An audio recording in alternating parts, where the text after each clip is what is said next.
November 18, 2023, Sabado nga ito at gabi na. At for the gala na naman ng mga persona. Dahil nga naburyong na naman ang mga persona sa Balur. Nagpunta nga pala kami dito sa may Tagalag. At ang Tagalag nga na ito ay parang isang mini park. Parang maliit na tambayan siya. Pero napakalawak na palaisdaan or fish pond. Sobrang hangin nga dito, talagang sobrang lamig, para kang nasa tabing dagat. At pag tumambay ka nga dito ay talaga namang nakaka-relax talaga siya. At talaga nga namang dinadayo ito. Makalipas nga ang ilang oras at naisipan naming magpunta kay Tata Selo. Bali-balita kasi na napakaganda raw dito. At hindi lang pala talaga siya bali-balita, talagang nabalita talaga siya sa TV. At dahil nga dakilang marites kami, makikimarites din kami.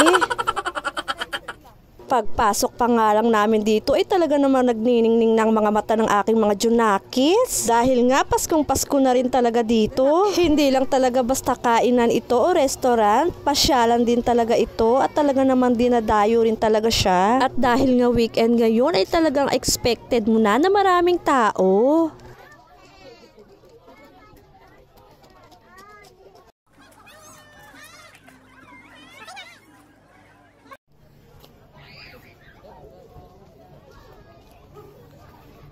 Pagkatapos nga nun ay pinuntahan namin itong Christmas village ni Tata Selo. Kaya lang hindi na kami natuloy dahil nga nagbabadyang umulan, medyo lumalakas ang patak ng ambon. At para hindi na tuluyang malumbay ang mga junakis ko, dumiretso na lang kami dito sa may SM Val. At nung makita nga nila itong mga palaruan dito ay nagningning ulit ang kanilang mga mata, napawi ang kanilang mga lumbay.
Matapos nga maglaro at mag-enjoy ng mga junakis ko, nakaramdam na rin talaga sila ng gutom at kami rin talaga ni Mama ay kanina pa gutom. Kaya naman dumiretso na kami dito sa paborito nilang fast food, walang katapusang Jollibee.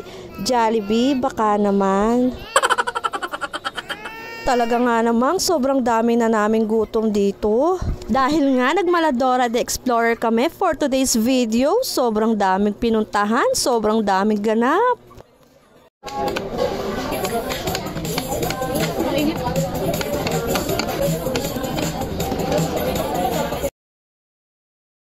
Matapos nga namin kumain ay nagpunta na kami dito sa may baba para magpicture nga dito sa magandang spot na ito.